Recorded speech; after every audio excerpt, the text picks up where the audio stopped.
Hey everybody, we're going live here. I'm just gonna wait a few minutes before everybody gets online here, and I'll send out a link here to Twitter also. So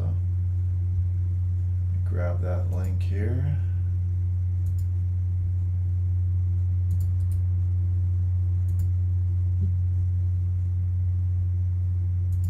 How's it going, Phyllis? First one up, comment.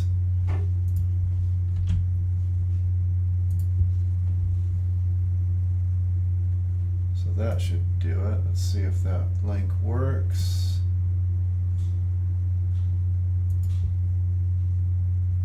Looks like it works.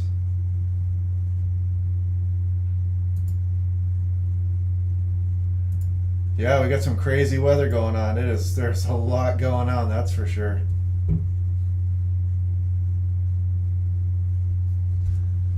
Yeah, this rain is just incredible. I mean, we've got, oh, did I cancel that out?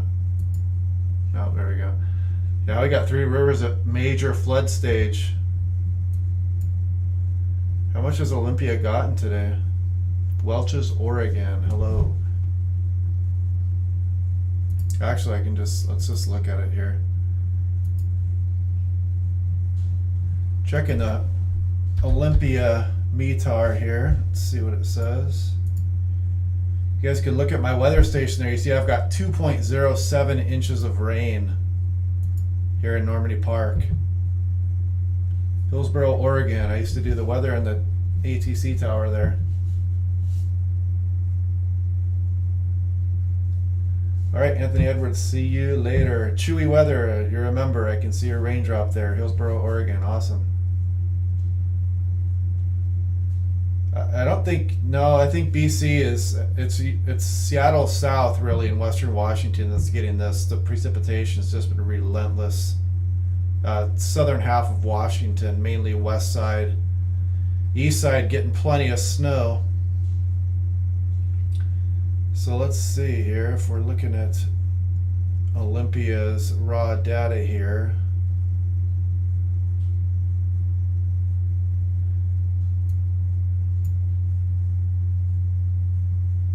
Wow, is that right? An inch in 3 hours?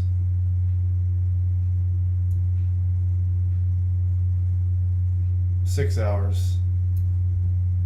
Oh, I'm drawing a blank here. Is that 3 or 6 hours? So that report came at 18Z, and then we had one at 0Z. So let's see, 21Z should have been. Oh, those are 3 hours. So look at that. Olympia got 1.01 inches of rain in 3 hours. Then it got a half an inch of rain in 3 hours. And then it got again over an inch of rain in the next 3 hours after that. So 0.2, and then it got another half an inch.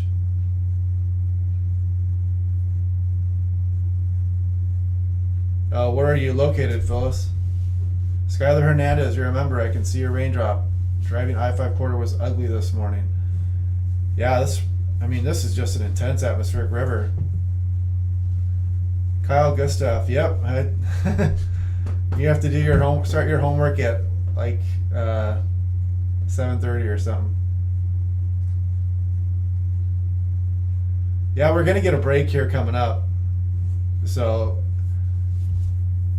it's gonna be much needed. We need to let this water drain and settle out. We couldn't deal with any more atmospheric rivers.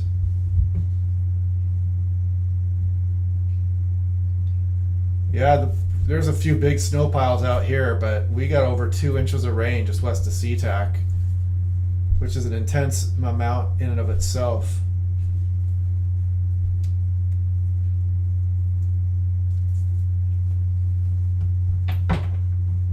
Did Phyllis say where she was? The desert of Canada. Which town are you located in? Are you talking about snow? Yeah, I didn't like to do homework either. So look at the satellite image. Finally, this thing, we can see the back side of it here. And look at this front coming in here. That thing is intense. Let's look at that on the radar scope here. Now let me fix my filter here and make sure this is, there we go. That's a little better. So let's check the Langley Doppler here, and let's see if we can see the back edge of this front. Yep, you can see it right in here. It's not as sharp as I thought it might be. Maybe there's some attenuation going on in the radar here. Attenuation is when radar beams are being blocked by hail, snow, or rain, and then it can't see what's on the other side of that precipitation.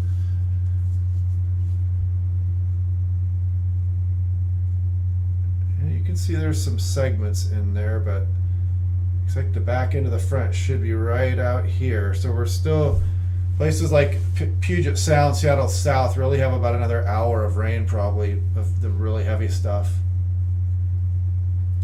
Yeah, I mean, this is a historic snowfall for the eastern slopes of the eastern Washington Cascades. Well, I think Cle Elum has over 4 feet of snow. It's amazing. And some of the models were showing those really high totals. I mean, some of them were over 2 feet, but not 4 feet.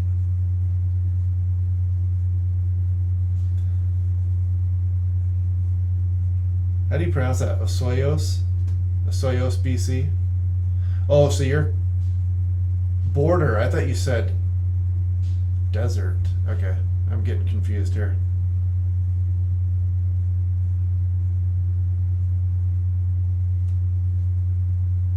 Yeah, it's amazing. Some of the images coming in from Leavenworth, Wenatchee, Cle Elum.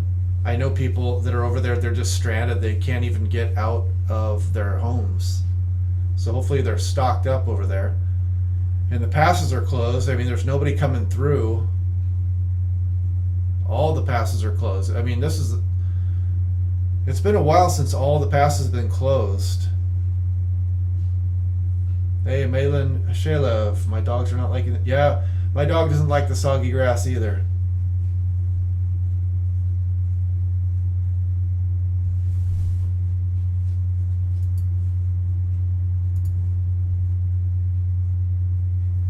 Okay, we're gonna Google that town there in British Columbia here.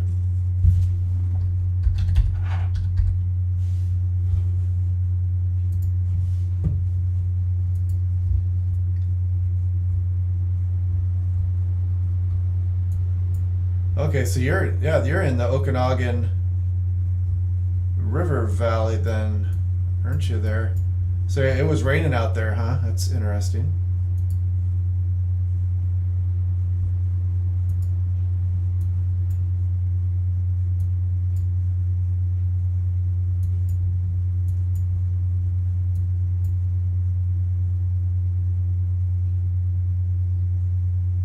Looks like it's pretty cold out there.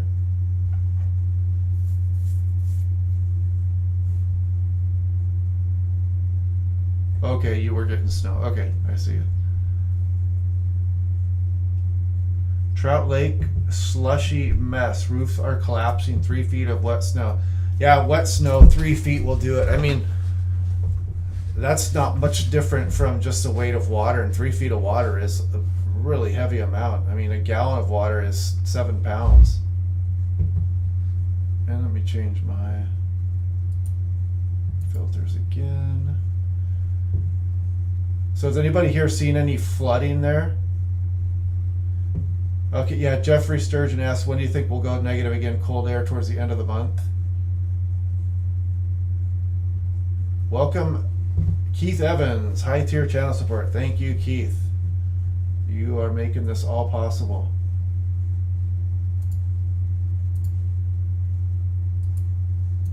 Keith is in the house. Yeah, power out in Bremerton, not windy. Yeah, I mean, maybe saturated soil, maybe some of that. Maybe those telephone poles are getting...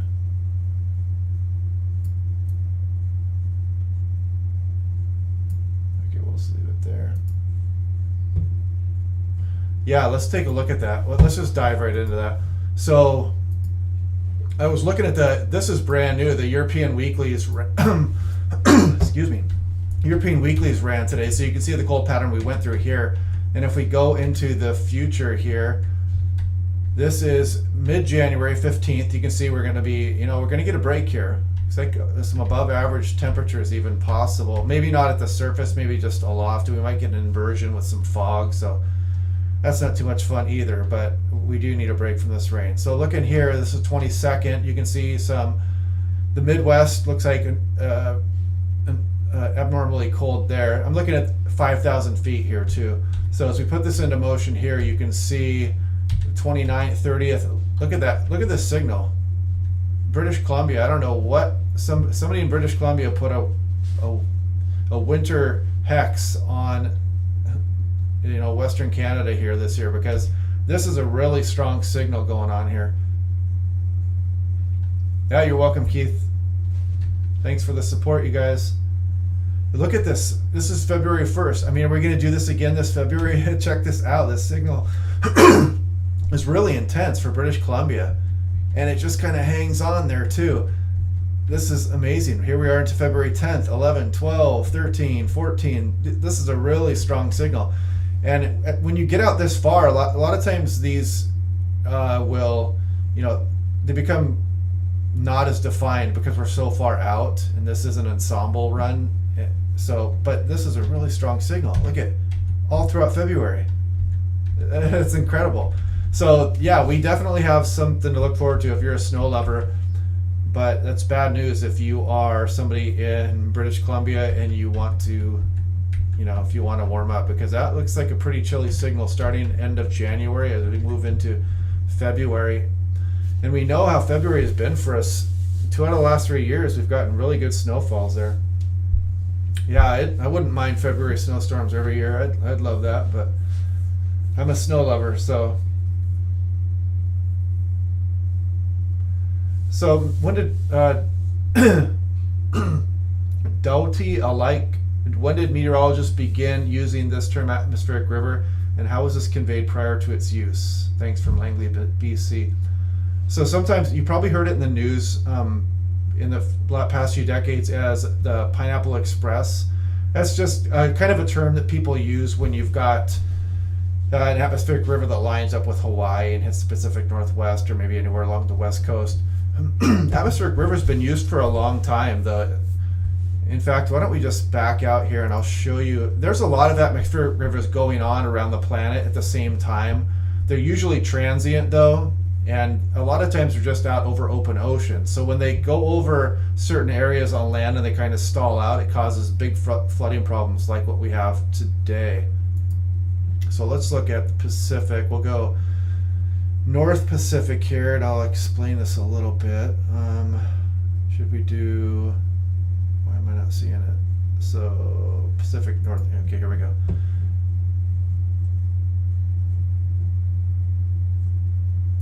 Let's do this. Let's go to GFS, and we'll just load up surface moisture, precipitable water.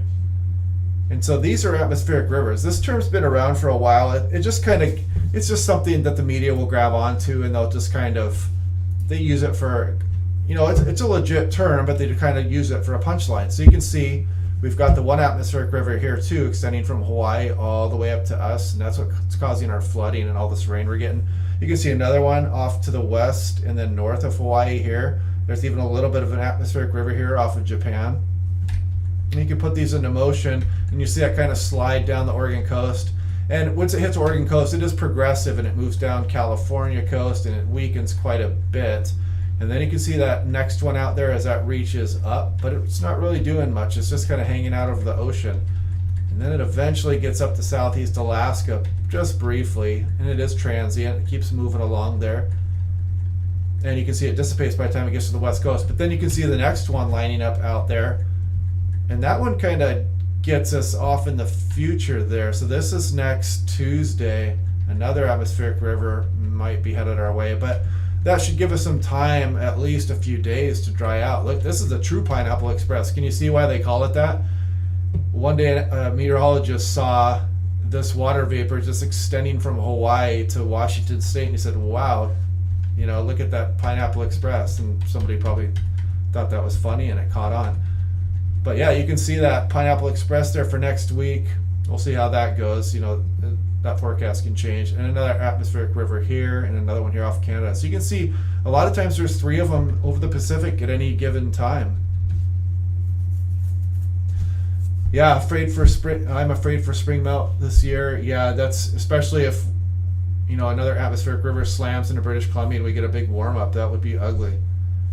So how do I become a member to this channel? If you go to the page, I think if you just click on any video, it should be right below the video and on the right side where you can click join, and then you join there. Atmospheric lakes. I heard that term recently. I didn't look into it though.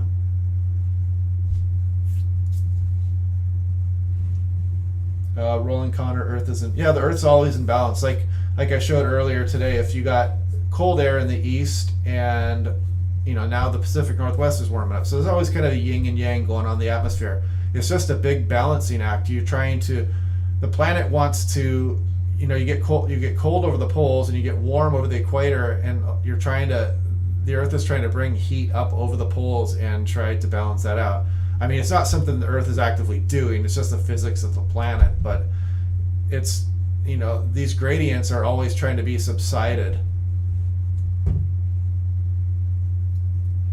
Thanks for the heads up on BC for February. I didn't know you could see what before. Yeah, you can, I mean, these are, they're just signals, but you know, they were pointing to this cold period also previous. I think I mentioned on Twitter 17 days before the snow event in Seattle, I mentioned I could see it in the models. I could see hints of it in the models. That's the first time I mentioned it, was 17 days before. So let's look at here. Let's go to Teleconnections. This is something else in the future here too. So let's go to Eastern Pacific Oscillation here, and this is January 6th. Yeah, this one's changed a little bit here. But this doesn't go out as far as what the European weeklies did either. So it looks like it's going into a negative state. When we're in negative here, we tend to get more ridging over the Pacific Ocean, which puts us more of a northerly flow and allows cold air intrusion into the lower 48. So it's just a signal. I mean, you might say we just have a little bit better odds than normal of going back into a cold period. And you can see the Pacific North American oscillation here. We're going to go positive, so we're going to stay, you know, warmer than normal, and then you see towards the end of the period here, later January, we start to go negative again. Yeah, the Nuwakam River. Yeah, there is. I think it's going into. Yeah, look, you're in major floods. You just entered major flood stage. It's still going to go up a bit more here too. This is record flooding. You're officially at the record stage of that river, 205.5 feet. You are there right now, and you should go just above it here in the next few hours. Portland, Oregon. I mean, if I had to bet, I would say that you'll probably flirt with some snow again at some point this year.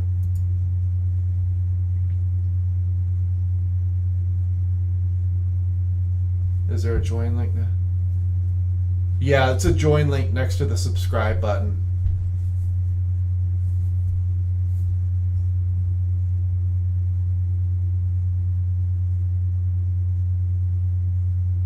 Yeah, you like to see those indices negative. Nathan Wolf asked about the Arctic oscillation, East Pacific oscillation, Pacific North American oscillation, and we want those to go negative. That's a good sign.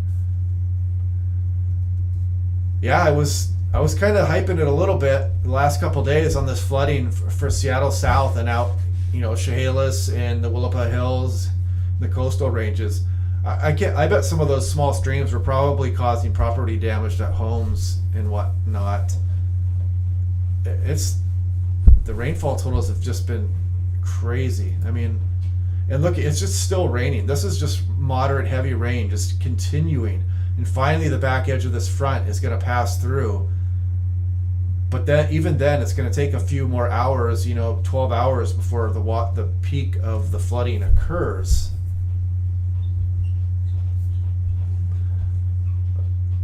Let's see if I can find it here really quick. Somebody's looking for the join button. I'd just like to see if I can find that. Can I?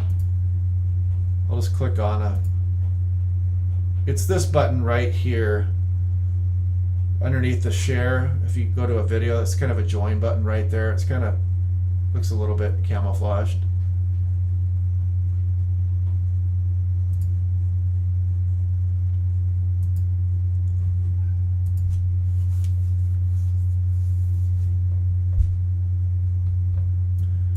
Yeah, looks like, Bellingham warmed up nicely today. Look at that.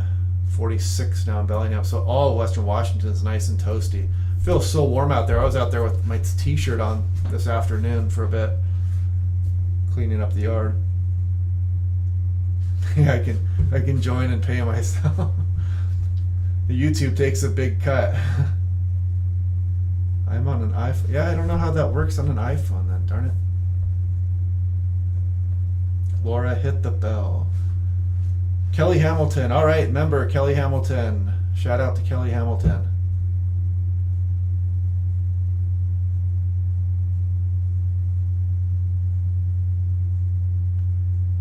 (24 Fahrenheit).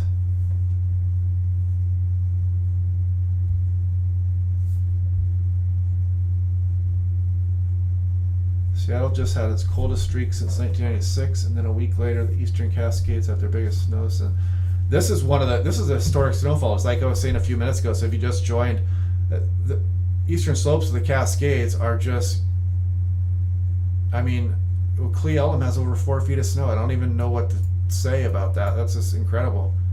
They're getting the easterly slope upflow into the Cascades really helped out with this storm.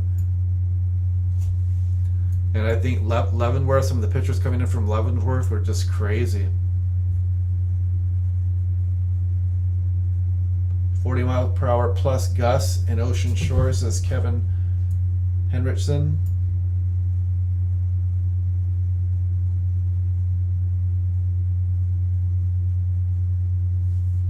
I shoveled snow half the day. Yeah, it's a good workout. You just gotta use your, keep your back straight, bend your knees. Yeah, look at Aberdeen. It's gusting 52 right now. Holy cow.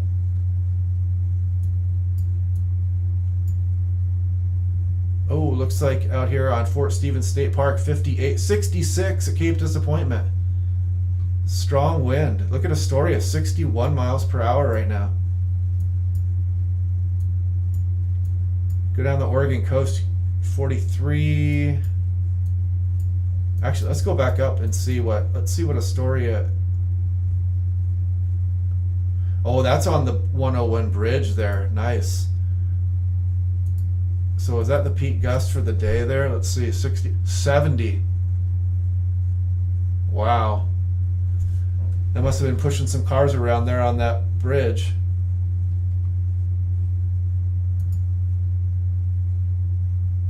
Let's see what the airport was getting there in Astoria. 46, 49. So yeah, what a storm. Just a great storm. So let's look at the 0Z Euro and see if this is going to bring any wind inland here. It's that 994 low we're looking at there. So let's see, why are we getting the wind tonight? Okay, that's why here. We've got this gradient across the region now. That's why it got windy this evening there. And that gradient kind of slides east. And then we got this on the backside of the low here doing another strong gradient, kind of up through the sound a bit there too. So Seattle might gust low 40s, but it's nothing that we haven't seen a few times already this year. Laura Jones, you found it. Welcome to Basic Channel Support. Debbie Nelson, welcome to High Tier Channel Support. Thank you, you guys. You guys are helping a lot. I'm trying to get a new microphone here and a new computer and stuff to make it sound better. Debbie Nelson. Yeah, I chat with Debbie on the videos all the time. She comments and we talk back and forth there.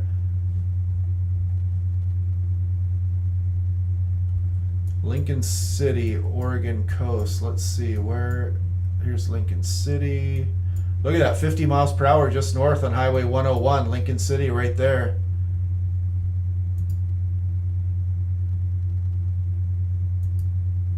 Let's see what the peak gust was. 50. Looks like 50. So that's a pretty good. Nope, 51. You had some 51 mile per hour gust there in Lincoln City. Everett, Washington, Jose Villalaz, Laura Jones, Jose, thank you. Yes, thank you guys.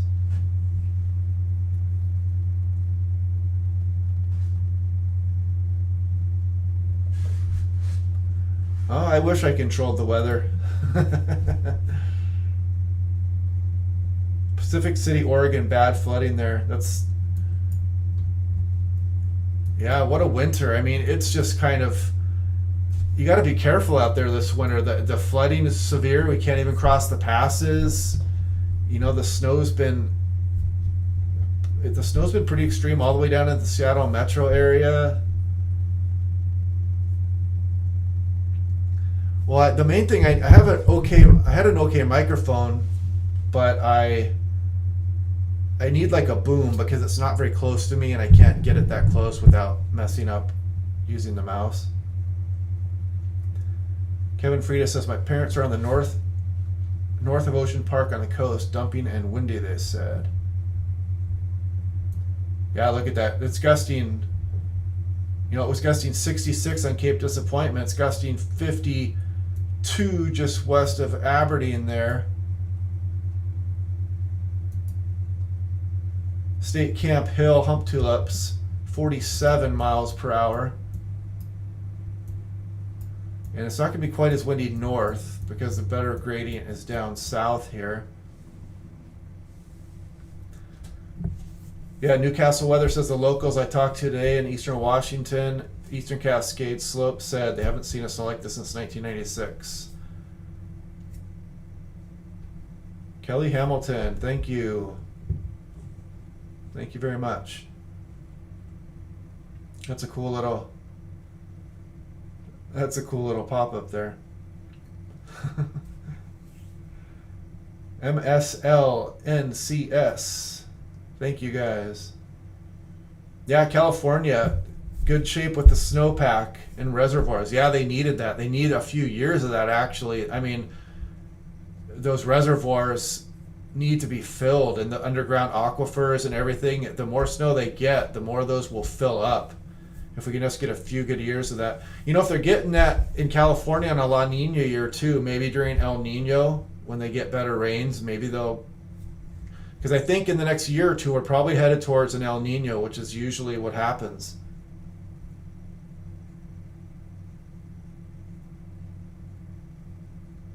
So Quinn Fitzpatrick says that hum just went down. Thanks. I'm in a different room right now too, so it might be helping.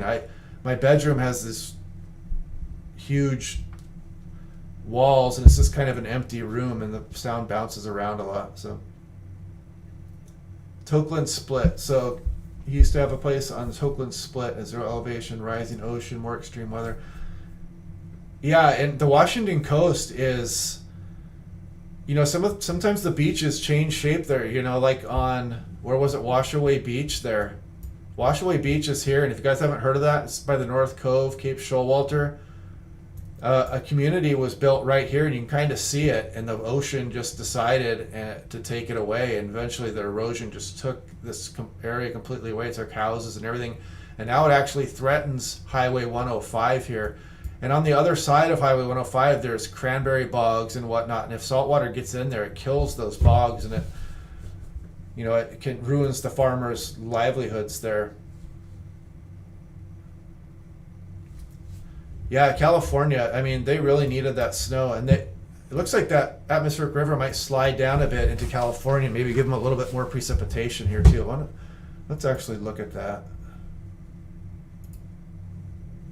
Let's go precipitation total, and we'll start here. And you can see, I mean, even from this evening, we're still just adding on to that total, especially in the Olympics and the Willapa Hills, the Cascades, just more rain through Friday.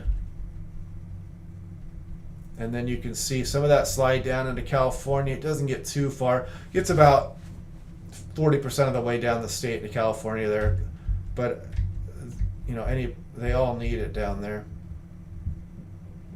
And we've got more than we can handle. Maybe we should build a pipeline and just ship down some of this water to them. Chris Croy says, snow covered my little cheapo weather station, including the wind speed cups and directional indicators.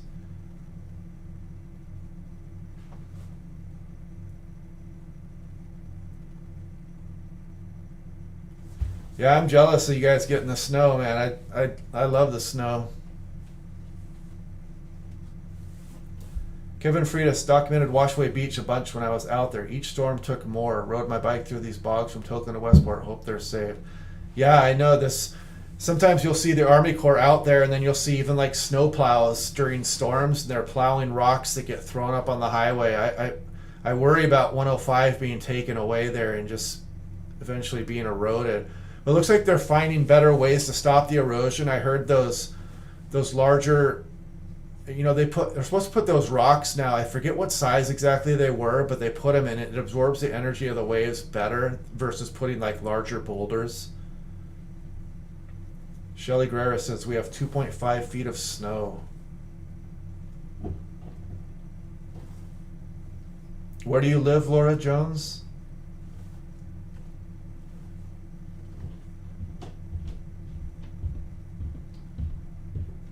Yeah, I heard Japan got tons of snow there too, Phyllis.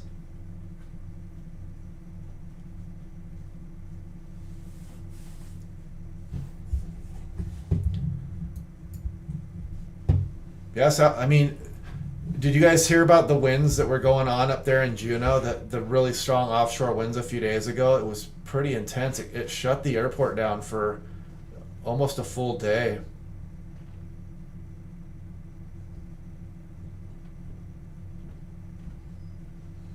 Good morning, River Runner. Laura Jones is in Vader, Washington. Oh yeah, we always see Vader when we drive to Portland. And my kids think, you know, they're like, oh, Darth Vader. Kyle Gustav. Thank you, Kyle. Thoughts on GFS performance lately?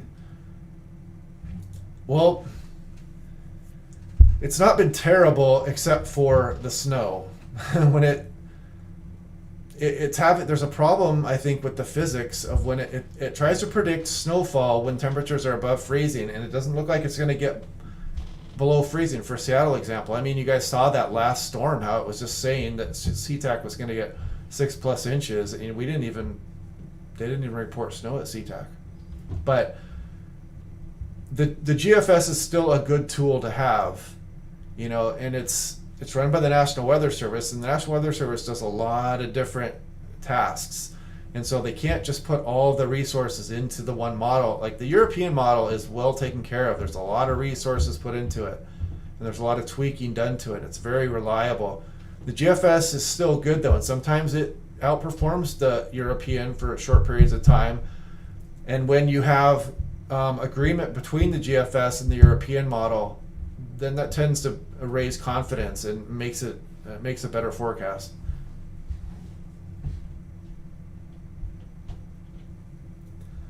Prince of Wales Island gets gusts to 80s all the time. Yeah, they get that warm Gulf current over there. Dynamic. Okay, so Miles Wenzel says dynamic revetment is what the design is called of the rock wall used at Washaway Beach. The rocks are supposed to tumble in the waves to dissipate energy. Exactly. That's what. Yes, that's a good point. So instead of like the larger boulders will still get washed out behind them, or they'll get just displaced and moved, those will tumble in the waves to dissipate energy. Yes, that's what I heard. Shelly Guerrero, could you go a little further north? You want to see, here, let's zoom out a little bit here. We'll go to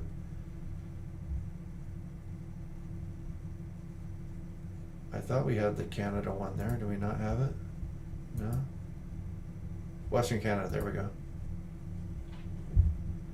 So GFS, let's go. How much more snow is coming? Let's check out the snow. What's going on in the GFS? Oh, South Celeste is going to get some snowfall here coming up in the weekend. And you can see we get a break. You know, there's no more snow piling up there for Western Washington. So you can see BC still packing it up on the mountains though up there. And then the Rockies of British Columbia there.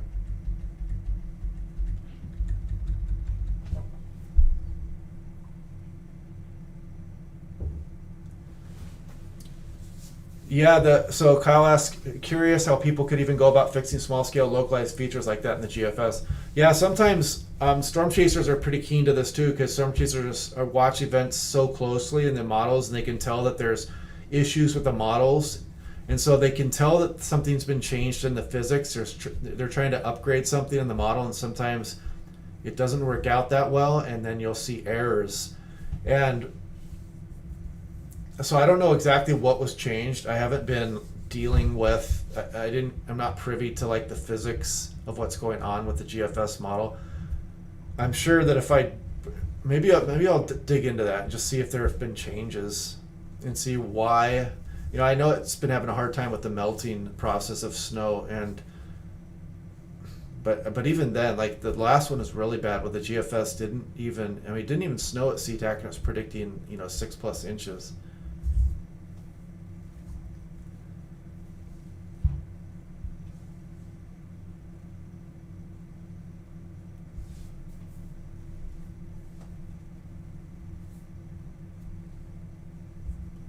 So Keith Evans says he's been monitoring the Arctic sea ice extent and depthness via the Danish Meteorological Institute for the Northern Hemisphere, and we're at a 40-year high. That's good news.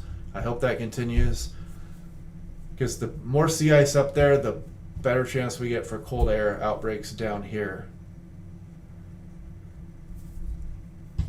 Yeah, they have been doing improvements to the GFS, and I hope we start throwing more money into that model. I mean, I think we can make that model where it's even better than the European model, and I hope we do that. I mean, I wish we would throw $1 trillion into high resolution weather models, improving weather models, supercomputer, the computing power, just make it happen. Laura Jones just moved to Washington 5 months ago, so the weather is crazy. Yeah, you must have brought a crazy. I don't know. Did you bring a rabbit's foot with you, Laura? Because it's just, since you've gotten here, it's been crazy.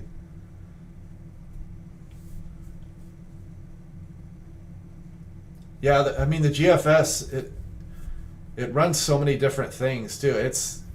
I would love it if they just threw a whole bunch of money into the global forecast system. It's just hard to get it done because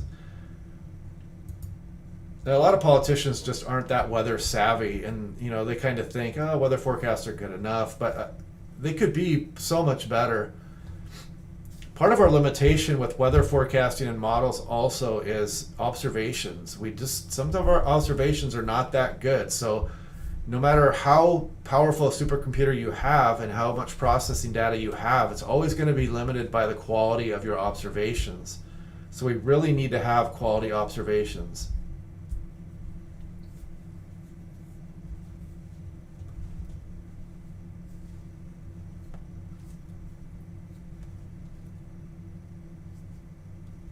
Oh, you moved from south to Eugene, yeah.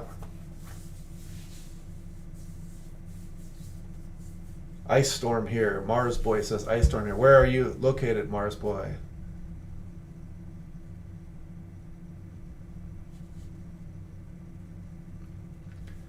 Yeah, I don't. That's one I don't know. Kyle asked, why does the European model only run extended on the 0Z, 12Z? I don't know that, honestly. I don't know if that's because they don't want to allocate resources to those runs. That could be it.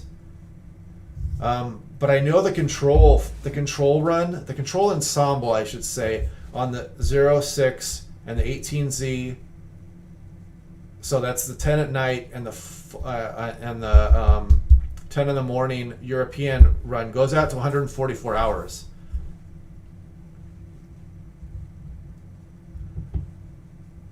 Debbie Nelson asks, are you a pilot? I've taken pilot courses and I know a lot about flying planes, but I am not a licensed pilot. No.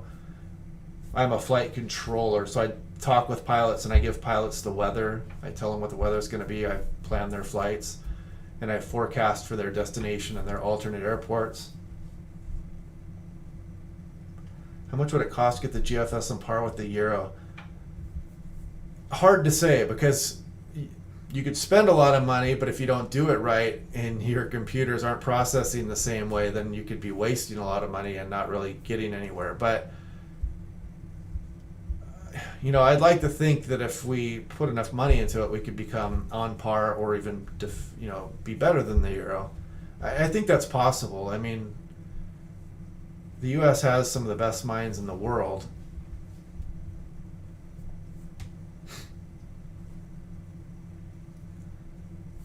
So the difference between the EPIS control and the deterministic, well, the control is, how should I put it?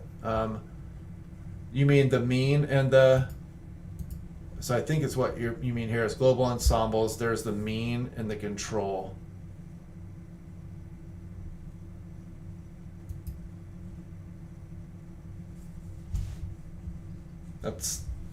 You were a pot grower for 20 years. That's what got me into watching the weather. That sounds like a lucrative crop. Yeah, the computer output is only as good as the input. Aaron Green says you need also to spend a lot obtaining data for them all. Yeah, that's true too. Yes, very true. What Aaron Green just said there.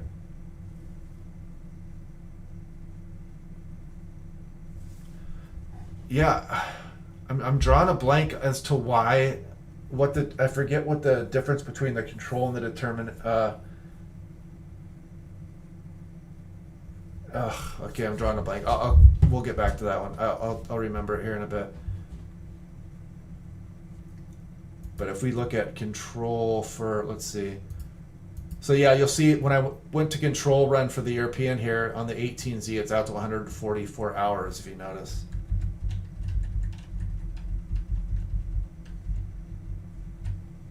And I thought, okay, so that's why. So if I go and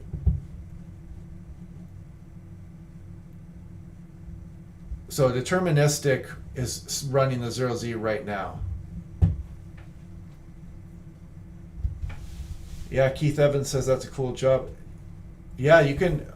Having a dispatch license, a flight controller license, is very similar to getting a pilot's license. You have to take tests on similar subjects.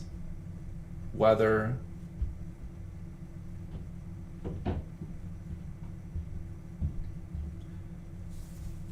So the deterministic, the control is based. Yeah, the control is based on most likely conditions. An ensemble itself, when you're running an ensemble, you're tweaking initial conditions and then you're letting those conditions just kind of do their thing. And since you've tweaked initial conditions, technically it's supposed to be less accurate because the initial conditions, we think what they are now. And so if our data is good, that model is going to be more accurate. But if our data is off a little bit, then one of those ensembles is probably going to be correct, one of those individual ensemble runs. And then you can go to like the mean, which is a mean average of all the ensemble runs. And so it gives you a pretty accurate forecast. And then, developers or meteorologists can look at that data and see how well the mean is running versus the deterministic or the control. I don't think, do the Euro and GFS have the same inputs? I'm not quite sure. I think there's something different with how the European model collects the data, but I'm not sure. I'm not a reliable source on that one. Kevin Frieda says, have there been any slides reported in Washington or Oregon this storm yet? Yeah, there was a landslide on Interstate 84 there that shut down Interstate 84 there through the gorge, I believe. Did they clear that up?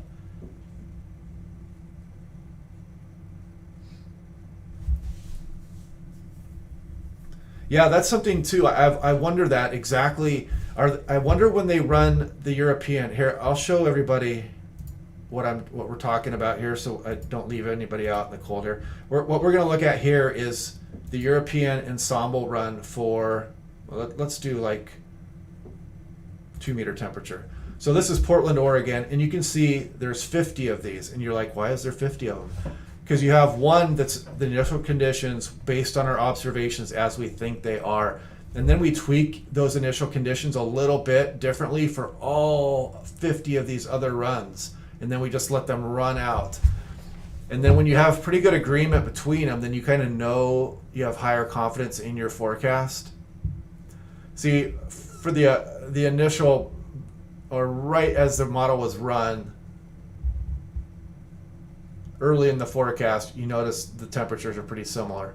Then as you get further out, they start to vary a little bit, even though they're pretty consistent this entire run here.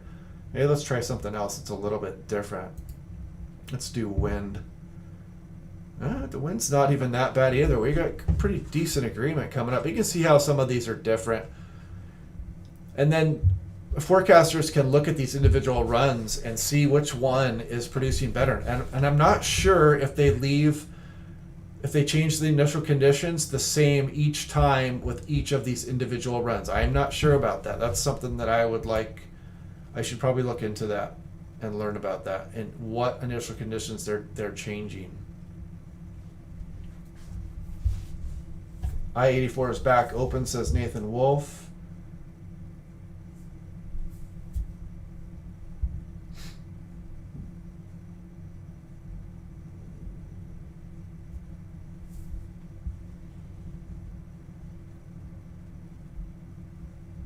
Sean O asked, do you have any non-computer weather prediction tricks? Bees dancing, a red sunrise. You know, that saying, red sky at night, sailors delight. Red sky in morning, sailors take warning. So if you are say you're on the Puget Sound and you're in the morning, you should take warning when you see a red sky because the sun is rising in the east and it's reflecting off clouds that are to your west. So there's a storm coming from your west. That's not bad advice. If you've got a red sky in the morning because your clouds are to your west and the sunlight is reflecting off them, that's not bad advice. There could be a storm coming. And red sky at night means that the sun is setting in the west and shining on the clouds back to your east, and those clouds should be moving away from you if the weather is moving from west to east as it usually does. So that's a tale that has some validity to it.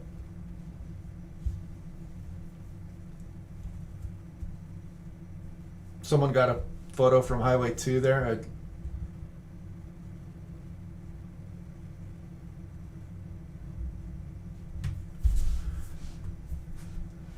What else? But there's other things you can look at too, like when you see lenticular clouds over Mount Rainier a lot of times. Or even there's some validity to like when people say when you look at the moon at night and you see a halo around it, that could be upper level moisture moving in and maybe a storm is coming in the next 1 to 3 days.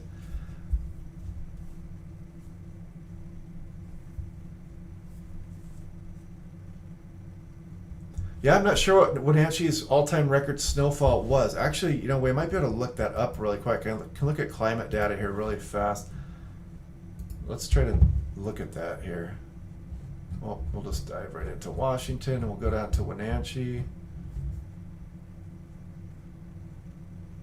I don't know, is this FA Airport? Is this the one that's more recent? Anyway, we can look at this and we'll go down to snowfall high 10, 11.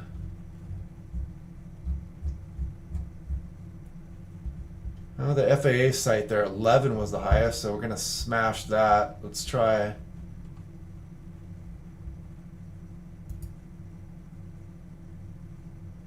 1931 to current. Snowfall, snow depth, high 13.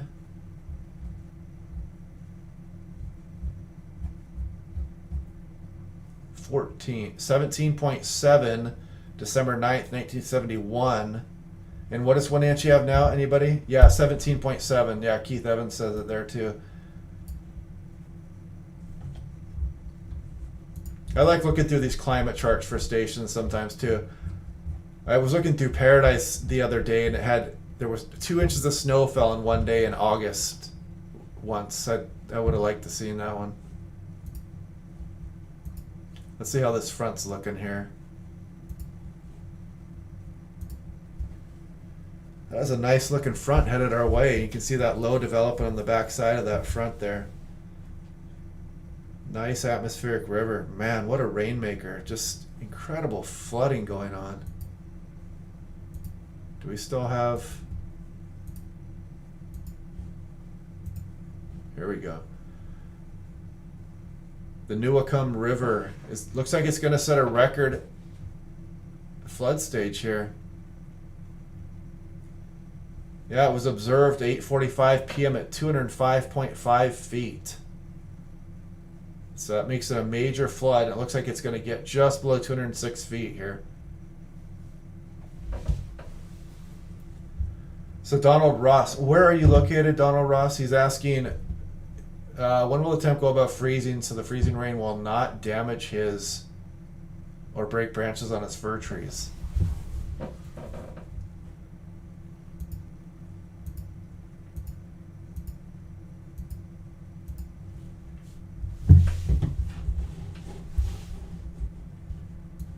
Chiliac. Oh, where am I? I'm drawing a blank there too. Let's Google it really quick. Am I spelling that right? Yep.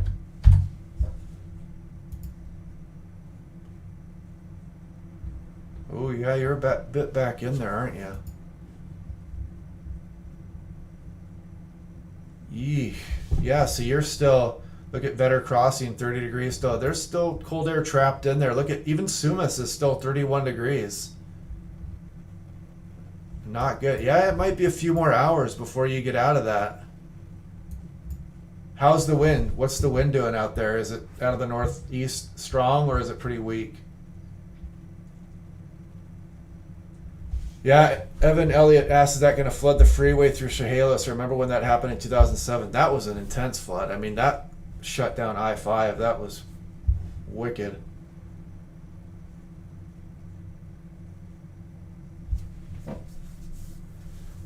Quinn Fitzpatrick asks, how far out can you realistically predict? Well, there's two schools of thought with that, because like I said earlier, I actually mentioned the day after Christmas storm about 16 days before it happened. But that's not going to be an accurate prediction. It's just something I kind of saw in the models and what looked like we were hinting at. But at the same time, if there's not much else going on, there's no point in kind of watching it. And you can kind of say, hey, this might come. This looks like it might be likely in the future. But it's not necessarily very accurate. So it depends on what level of accuracy you're looking for as far as your forecast. Because within a day, we're really good now. 3 days, the forecasts are usually really good. Once you start getting outside of 4, it starts getting questionable. And then there's individual features. As you know, we've got all these microclimates around the region. And it's really hard to forecast for all these areas. I mean, you've got the Fraser River Valley, you've got areas, you've got islands, you've got the Puget Sound, and you've got just all this terrain all over the place. And so it's really difficult to forecast for individual places more than 4 days out. So I'd be careful if you start moving more than 4 days out. But you can see hints in the atmosphere, over 2 weeks out sometimes that ring true. What's the chance that Sumas will flood again? Well, I don't think they're supposed to flood this time around, but I mean, another atmospheric river, and it could,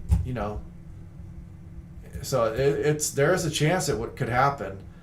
I was up there filming during late November, and it was just amazing what I saw. Just the level of the water was just incredible.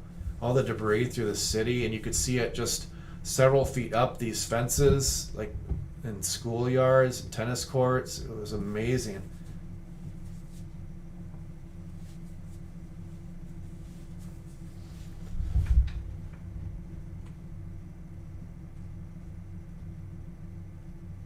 Yeah, Wildfire.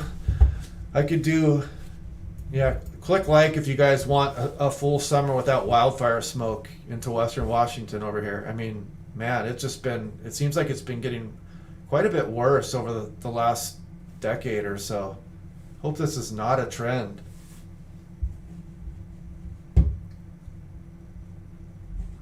So let's take a look at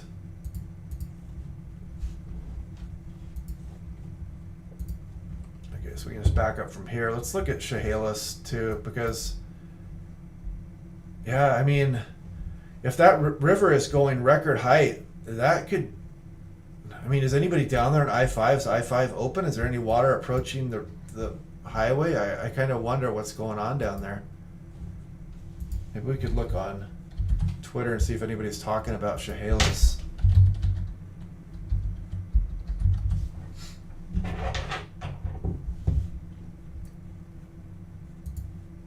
And we'll go to latest here. Anybody talking about Chehalis? Chehalis River.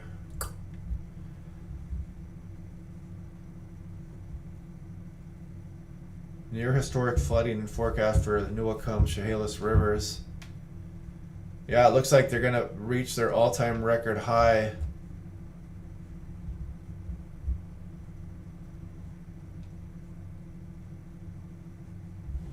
And I still can't believe how much snow the mountains have got. I mean, it is just amazing.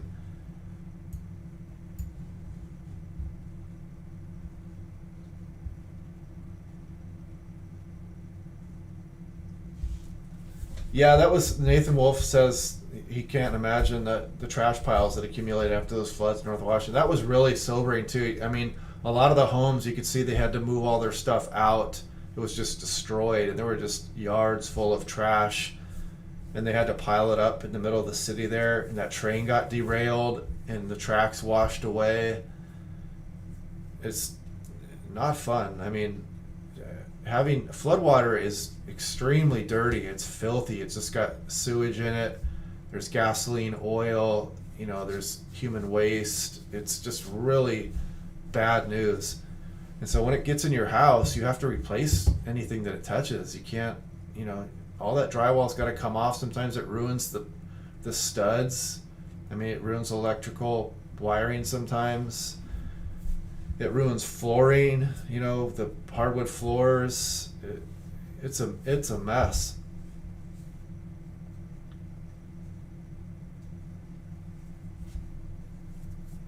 Yeah, thanks, Newcastle Weather. Yeah, I've been getting lucky this year so far. I mean, I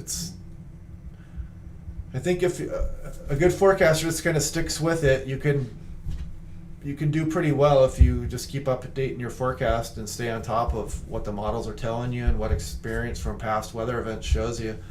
A lot of what I go off of is experience of the weather events that I've gone through here, especially winter events.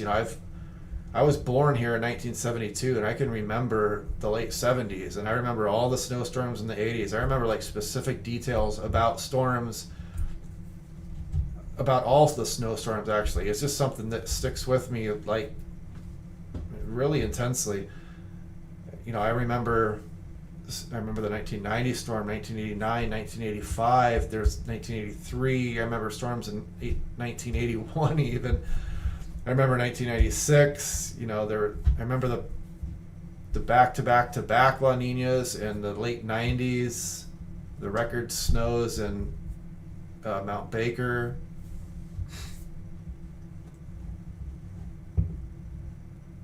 Landslide in Renton. Oh boy, that's not good. That's what I worry about, the landslide potential here. It looked like especially Seattle South was really prime for some landslide activity.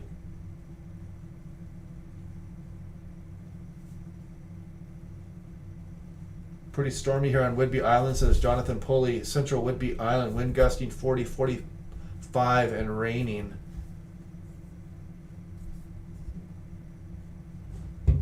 Yeah, is that on the news or anything? Is that landslide in Renton? Let's see if there's a... There might not be anything on Twitter about it, but...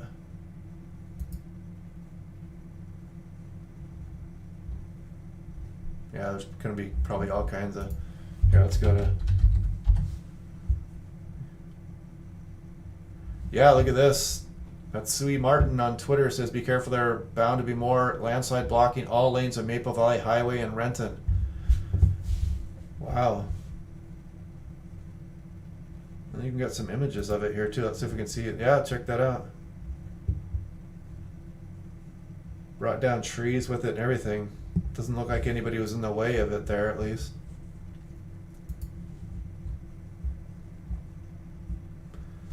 Yeah, Twitter's amazing for up-to-date news coverage. I mean, you can just go type something in sometimes and you get all kinds of information on it. Moxie Vintage says it's calm and 52 in Vancouver, Washington. Light rain. Yeah, I gotta go on a dog walk after the live chat here. You know, I saw a big owl swoop out of a tree here in Normandy Park here a few days ago.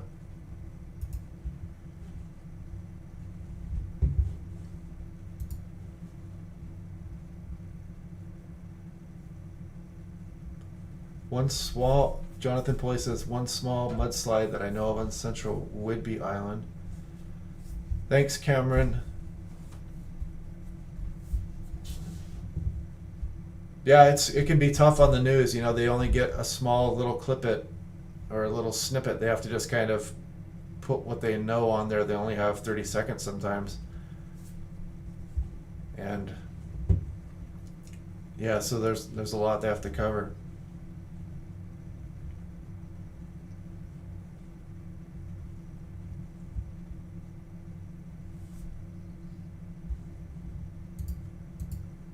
So let's look, let me bring this up again here. This European Weeklies just ran, and for those of you who were not on here earlier, I want to show you guys this. Let's look at upper air temperature and 850 millibar anomaly. This is 5,000 feet. You can see the period we went off of now. And the reason why this is so pink and so drastic is because, you know, this actually happened and we're not looking at a model run. So bringing this out a bit here. Here we're into mid-January. You can see we warmed up a bit here. We get a break from the snow for a while. And then we go into later January here, and you can see a cold signal for the Midwest there, Great Lakes. And then you can see it starts to back up near the end of January. And what's going on here?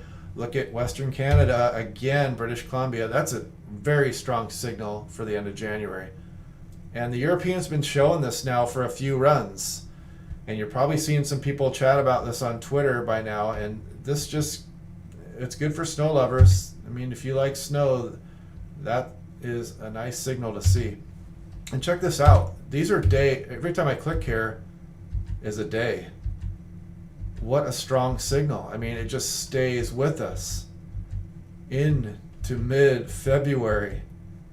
And now we're going towards later February, and it's still there. What a signal. I mean, I don't know what happened here. We must have hit the winter lottery here. We're probably going to pay for it in future years.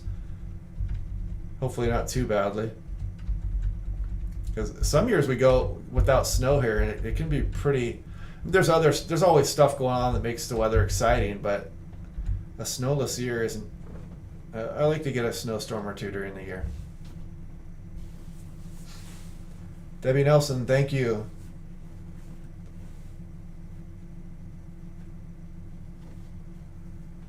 Will I ever do aviation forecasts here? I mean, when I do individual forecasts for like Seattle and stuff, I'm kind of using my aviation knowledge to do it.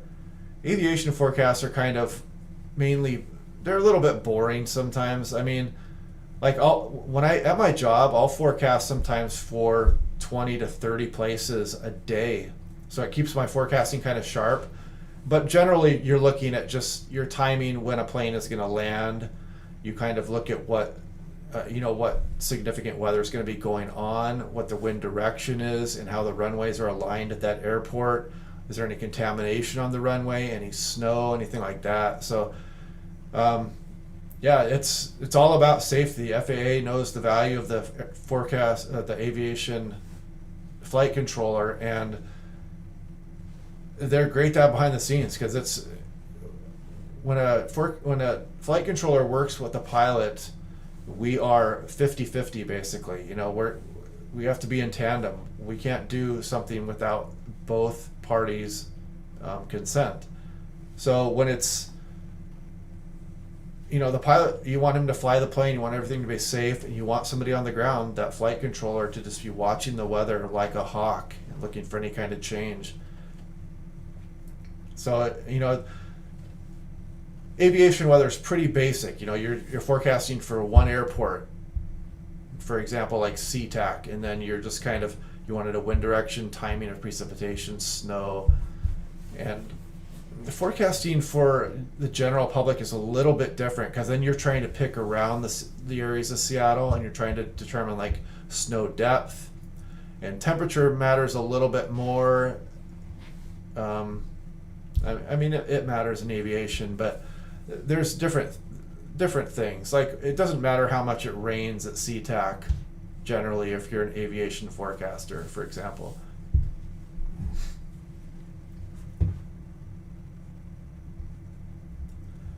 Malin Shalev asks, why do they get the ceiling so wrong often in the Seattle area? It depends on, sometimes I don't know. I'd have to see the data really to comment on it too much.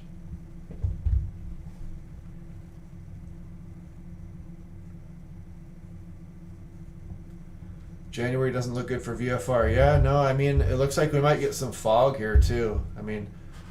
And that's the worst, when you start getting fog settling into the valleys and whatnot on your airport.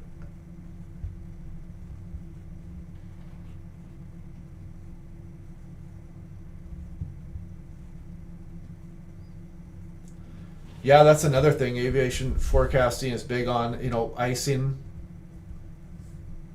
severe turbulence, wind shear. Because, you want to have, as an aviator, you're a pilot, and you want to have all the information you can. You don't want to be coming into Seattle and having huge wind shear going on, and you want to know about that. You want to be prepared for it when you're on approach. Heavy rain slamming the window right now in downtown Seattle. Let's look at the radar real quick here. We'll go to the Camino Island radar here, and it's loading up. Here we go. Yeah, look at that heavy rain moving through Seattle here. Wow. Yeah, 2.16 inches of rain at my house. What a storm. Now you can see the wind out there is gusting 26 miles per hour at my house there.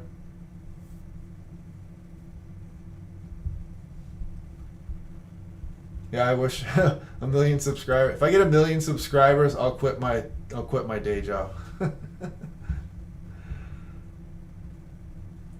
Well, 2 La Nina years in a row. Henry Ross asked, what does 2 La Ninas mean in a row for ENSO in upcoming years? Any signals? Well, when you get back-to-back La Ninas, a very high percentage of the time it's followed by a neutral or an El Nino year. So we're probably going towards a neutral or an El Nino year. However, you can still get good snowfalls in neutral years. And even in El Nino years, we've had some good snowfalls. Like 2019, February, that was an El Nino year. So don't just write it off and say, oh, we're not going to get any snowfall.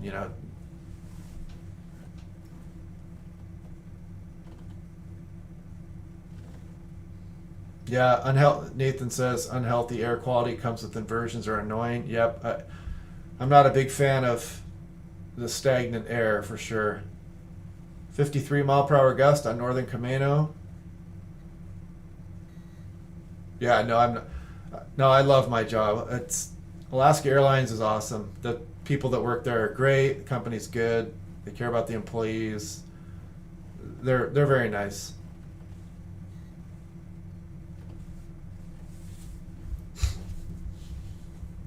So yeah, look at that.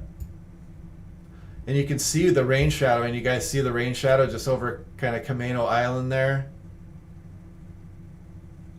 Out onto Whidbey a bit. Hood Canal. Just north of Everett. Marysville. Yes, it looks like we're getting the grand finale here too. So let's see how Langley's doing. Where's the back edge of this front? So it's just coming on the Washington coast now. It looks like the back edge of the front is finally getting in here. Man, what a storm. Some of these precipitation totals that come in for Southwest Washington and the Olympics are going to be intense. And Olympia, it's just been dumping rain all day long there. Thank you, Cameron.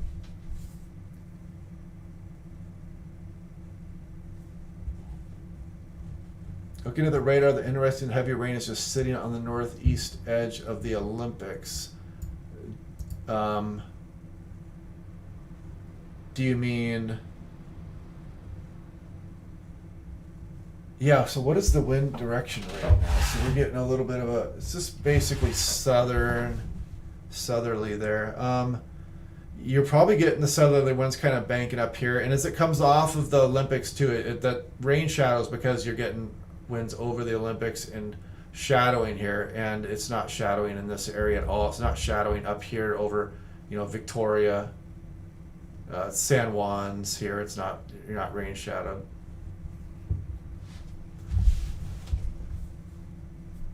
Yeah, Debbie Nelson says Alaska Airlines is the best to fly on. Yeah, it's a very, yeah, everybody's, like the flight attendants are very nice people. They're, I'm not going to say anything about other airlines flight attendants, but Alaska Airlines flight attendants are very kind.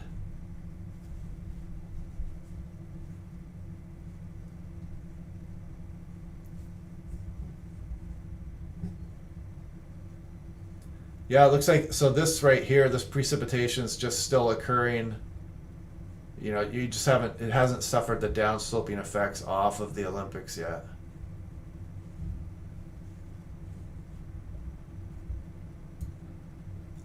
So the Puyallup area.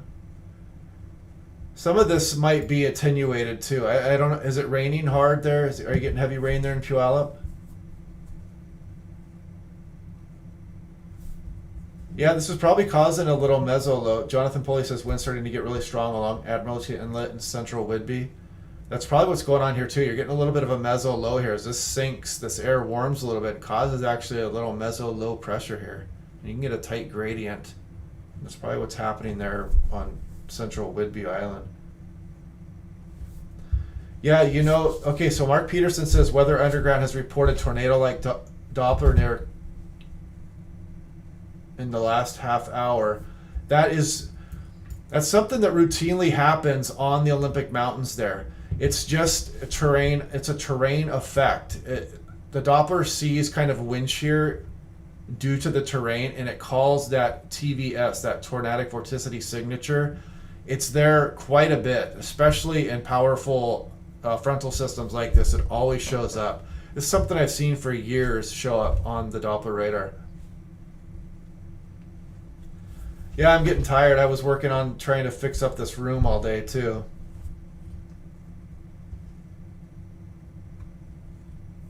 Heavy rain and gusting to 70 in Tillamook. That's what I call a storm. Kelly Hamilton seems like moderate rain, but wind gusts picking up a little.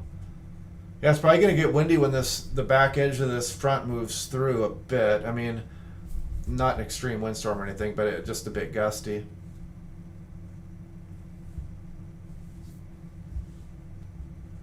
But yeah, that signature, that tornadic vorticity signature that sometimes the Doppler radar picks up there, that's from a terrain. It's just winds being forced up the terrain. It's picking up wind shear in that. I was trying to see if it was showing that, but it's not showing it now. So yeah, one last batch of heavy rain for the southwest Washington area. Yeah, Keith Evans mentioned that. Yeah, that 1979 February meso low took out the Hood Canal Bridge there. I think there were gusts over 100 miles per hour even. A really intense meso low. You can compare it to water, like a river moving over a large rock. And as it sinks back down, there's compression, heating that's going on there, and then that becomes a low pressure, and the rest of the atmosphere is a bit cooler, so you get a tight pressure gradient. Pressure gradient is just a difference in temperature.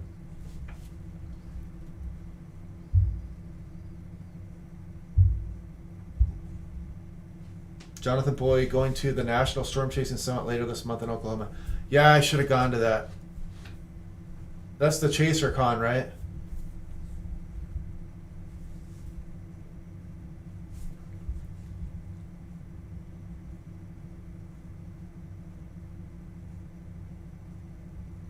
Yeah, you might get a good burst of wind, Evan, on the back side of this. And it's calling for some... Here, let's bring this up.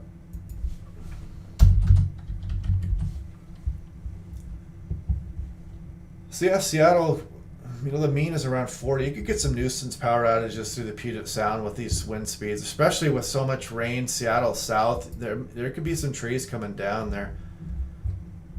Let's check.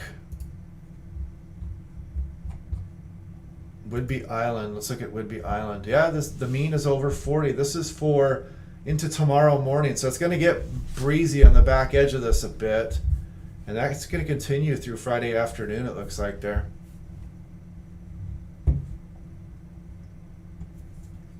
Yeah, I should have went out there. I forget to sign up for that every year. It kind of gets here and I don't remember to do it. Talking about the Chaser Con out there in Oklahoma.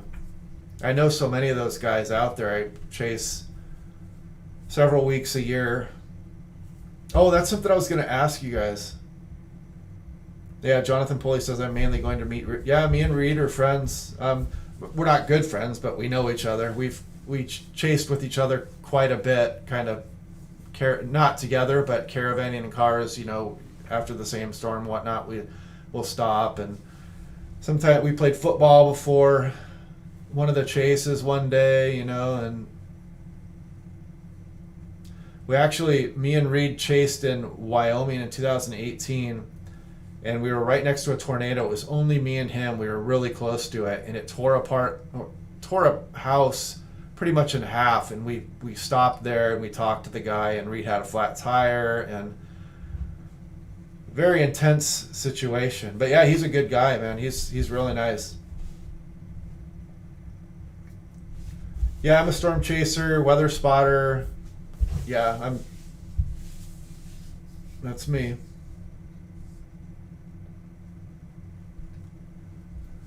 It's Ron Dog says, see a flying cow. It's funny because in that he was right ahead of me in the car, and he said, flying cow. He yelled cow.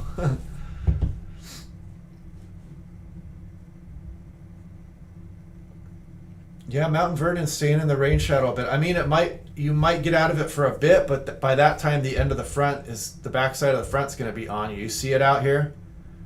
It's approaching the Washington coast now, and so that rain shadow might go away briefly, but then you're going to be on, the front's going to run out. We're going to get some showers behind this, though, too, here on into tomorrow afternoon, but nothing like this extreme rain we're getting now.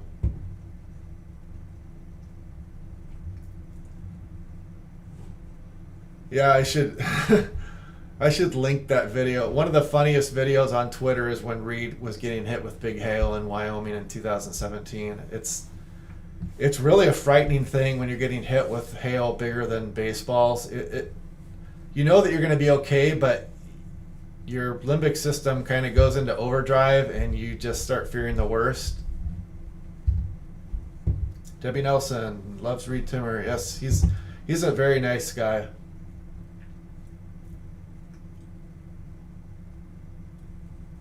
Wow, Carl Fisher says in Chilliwack, the lights have flickered and I've looked out to see 6-inch icicles hanging from the power lines. Yeah, you guys are still below freezing there, and it's so tough to scour that air out of that that valley in there. Yeah, Olympia, man, that is some dangerous flooding there.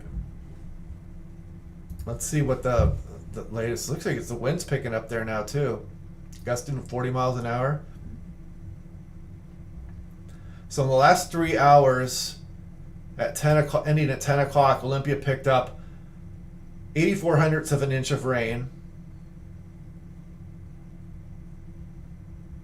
In the 3 hours before that, they picked up half an inch. In the 3 hours before that, they picked up over an inch, 1.06 in just 3 hours. And then they picked up a half an inch the previous 3. I mean, you might set a record there for Olympia. That is extreme rainfall. The previous 3 hours to that, ending at 10 o'clock Pacific Standard Time, Olympia picked up 1.01 inches of rain. 3 hours prior to that, 0.56. What a storm.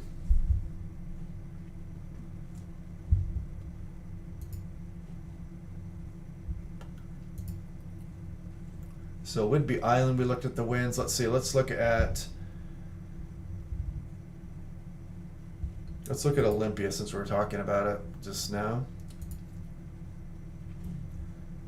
A bit breezy, nothing too out of the ordinary.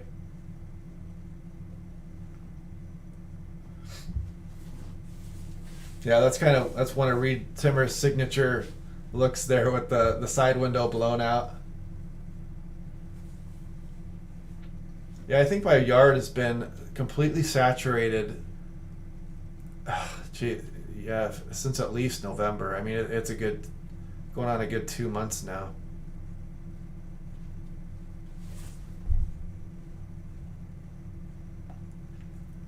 Yeah, Rob East said his dad used to live in Little Rock and had softball size hail.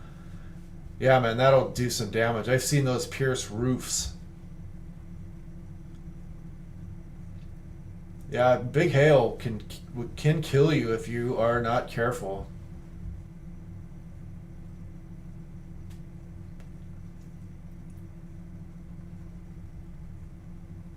Water says she's been watching YouTube videos of the El Reno tornado the last few days, watching Reed Timmer today. Yeah, those are fun to watch.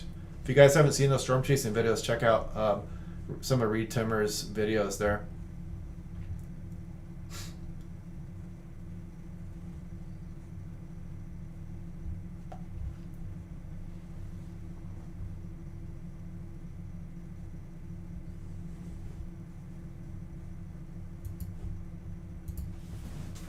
If I play this really quick, can you guys tell me if this sounds really messed up?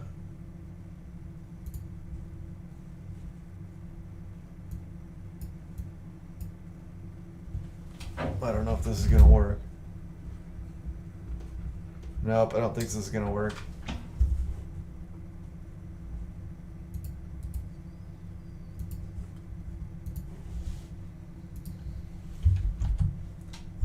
If you guys want to see a really funny hail video, watch that one. Reed gets kind of freaked out and he starts yelling.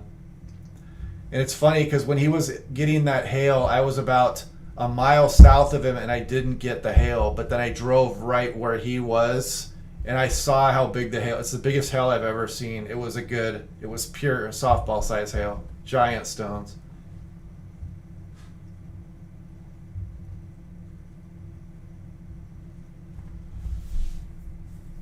Oh, we have an Amaya in here. My daughter's name is Amaya. I could never be a storm chaser. I have a phobia of thunder and lightning. Yeah, that'll do it. Phyllis Berry says, I remember that video. Yeah, lightning is something that you can't, I mean, That's something as a storm chaser you can learn when lightning is more likely, but still it's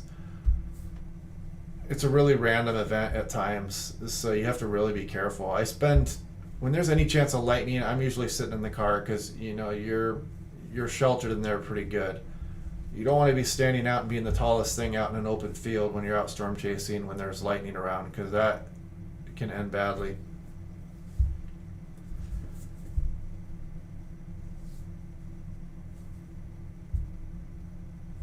Yeah, Reed Timmer's chase partner, the driver there, gets really blasted. It looked like his side of the windshield got it much worse than Reed's. He had glass in his eyes and everything.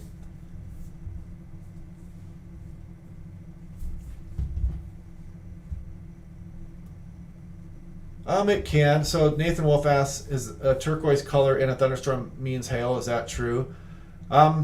Basically, there's sun hitting into the storm there, and it could be bouncing off of water at the same time too, but in those huge thunderstorms, it just tends to be green, and I think it's a correlation, but I'm not sure that the green actually means hail, but yeah, I'll have to look that up again because I don't remember exactly if the green color means that there's going to be hail and if that's actually a thing, or if I can't remember. Somebody might be able to tell us right now in the chat though.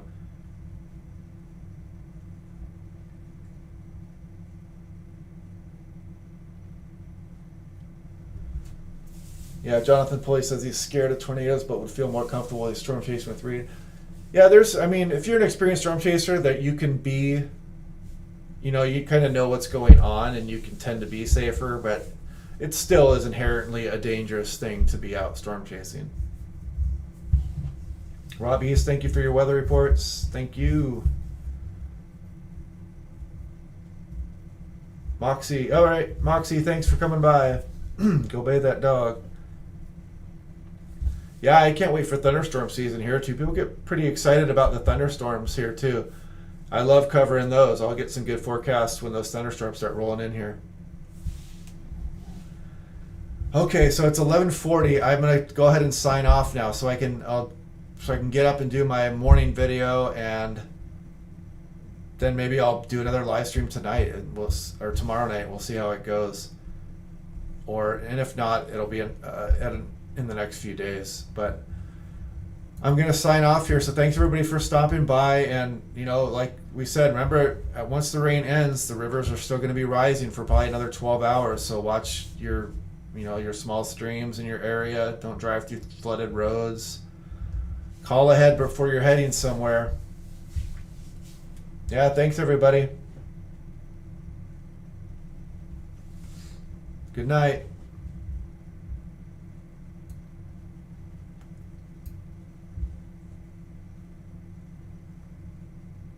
Thank you, Jonathan. Thank you, Evan. Thank you, Phyllis. Thank you, Kelly. Thank you, Debbie. All right, I'll see you guys.